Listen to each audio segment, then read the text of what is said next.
Straordinario segno dato dalla Madonna a Lourdes.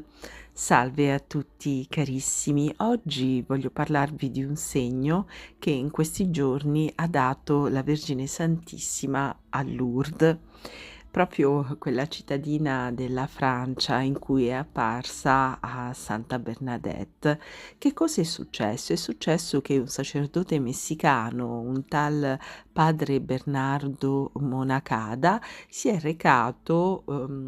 tra gli inizi di aprile e la fine di marzo in visita a questo famoso santuario appunto di Lourdes e ha incominciato a scattare delle foto ad una statua della Madonna di Lourdes. A un certo punto,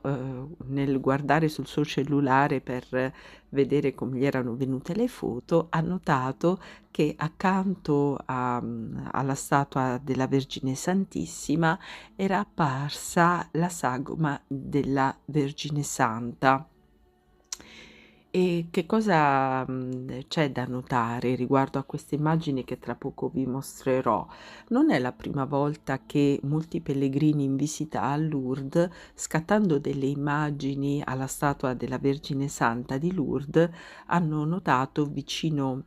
all'immagine appunto di questa statua apparire la sagoma della Vergine Santa e quindi hanno documentato un fenomeno miracoloso. Però quello che fa molto pensare è la posizione assunta questa volta dalla sagoma della Vergine Santa che è stata documentata. Sì, perché la Vergine Santa è apparsa vicino alla statua della Madonna di Lourdes capovolta. E quindi si vede praticamente in questa immagine che tra poco vi mostrerò, una sagoma di una figura presumibilmente femminile, che ha sul capo un manto e ha una veste lunga e praticamente, sta pregando a mani giunte, però, è un'immagine, capovolta. E quindi che significato può avere l'apparizione a Lourdes, di una simile immagine di una Madonna capovolta? Mhmm, Ho fatto per voi delle ricerche al riguardo per vedere se nell'iconografia,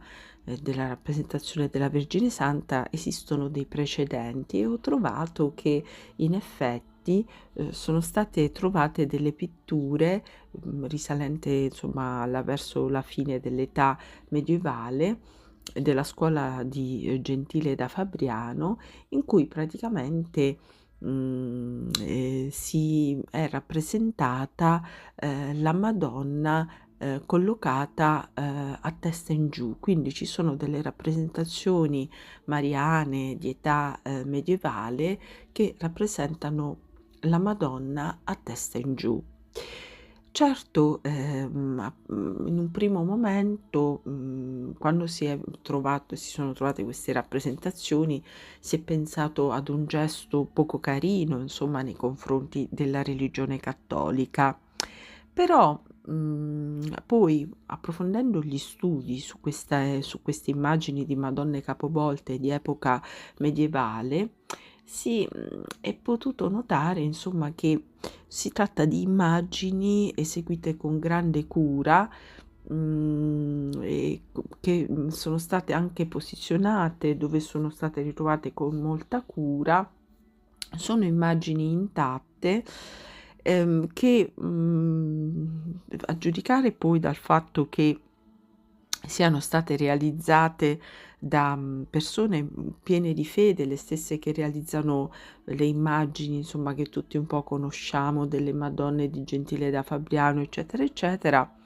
è sembrato un po' strano che con queste immagini si volesse oltraggiare, la Vergine. E allora, si è potuto pensare che, la Vergine Santa, dove è stata ritrovata rappresentata a testa in giù, la si sia voluta invocare come, protettrice delle anime che erano sepolte in quel luogo. oppure come, raffigurare la Madonna a testa in giù, vuol dire sottolineare la funzione della Vergine Santissima che fa da tramite tra coloro che sono, rinchiusi sottoterra, avvolti dal sonno eterno della morte e il divino. Come una specie di prefigurazione, di quella che è la funzione, no, della Vergine Ausiliatrice che proprio fa da tramite tra, i defunti e il divino. Sicuramente ecco questa Madonna a testa in giù fa pensare che, questi sono momenti in cui, più, di quanto non sia accaduto in passato, la Madonna, sente di dover fare da tramite, tra noi che siamo in terra e il cielo e in particolar modo, ecco, tra coloro che